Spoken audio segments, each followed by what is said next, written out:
Concerned about the potential of integrating hydrogen from renewable and low-carbon sources into the natural gas transmission system, in order to be aligned with the provisions of the Green Deal and of the EU hydrogen strategy, as per usual, the management of Transgaz, the operator of the national natural gas transmission system in Romania, does not wait for the future to arrive, but they continuously prepare for it. The development of research on the possibility of accepting the hydrogen blend into the NTS and ways of introducing it into the NTS, as well as the retrofitting and upgrading of the existing natural gas transmission infrastructure for the use of hydrogen and other green gases, are priority objectives of the management and administration strategy in the area of decarbonization of the natural gas transmission activity. The hydrogen injection in the natural gas transmission pipelines pilot project, generically referred to as RoHyd, Romania Hydrogen, is actually carried out starting from the concept, design and execution phase by Transgaz specialists and aims to determine the implications of transporting the natural gas and hydrogen blend for the NTS. The main objective of the project is to evaluate the effect of the gas blend on the performance under operating conditions of the main equipment and technical solutions used in the NTS. At the same time, the pilot installation can determine the impact of the natural gas and hydrogen blend on a gas distribution network up to the final consumer, including the reduction of greenhouse emissions by burning the natural gas and hydrogen blend. The experimental independent study aims to establish the percentage of hydrogen in the blend that can be safely transmitted through the current transmission infrastructure, the main vulnerabilities of the system in the context of using this blend,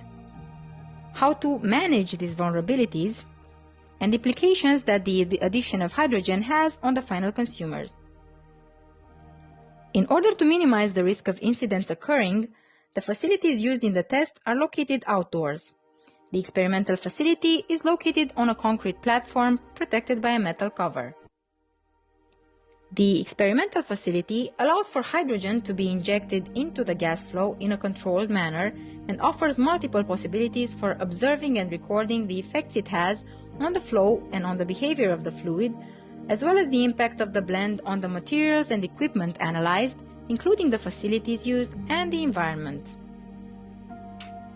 The configuration of the installation allows for different flow scenarios to be carried out, which can be monitored through the gas measurement and analysis equipment.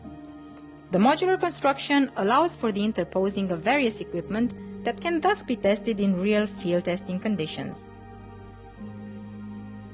The installation is provided with a test chamber that allows samples to be exposed to the conditions inside the installation. At the end of the exposure period, information on the effect that the blending of natural gas and hydrogen has on them will be obtained by reference to the state of the control samples. The necessary funds for carrying out the works, tests, monitoring the behavior over time, and preparing the reports are provided in the 2021-2022 Transgaz Research Program. The data obtained will be the basis for setting up precise targets for the NTS against the background of the current policy on decarbonization at European level and for the identification of the investments needed in order to achieve these targets, for adapting the current maintenance system, and for developing a legislative and regulatory framework, either by adapting the existing rules or by creating new rules, without which the implementation of this technology cannot pass the testing stage. In order to achieve the proposed objectives regarding the hydrogen injection into the natural gas transmission pipelines, the management of Transgaz, selected according to Government Emergency Ordinance 109/2011 on corporate governance of public enterprises, initiated proposals to conclude, at national level, collaborations with third parties which have the ability to conduct research in the field or which will be involved in the use of hydrogen in the energy transition as the energy source of the future, and also sets its own non-financial KPI for 2021-2025, concluding memoranda of cooperation and collaboration with European Union gas transmission system operators on hydrogen injection collaboration. It is only by working together that we can adapt our national natural gas transmission infrastructure to the provisions of the Green Deal and of the EU hydrogen strategy, the two main vectors that will pave the way for a more efficient and interconnected energy sector driven by the dual goal of a cleaner planet and of a stronger economy. Transgaz, a responsible company, a company of the future.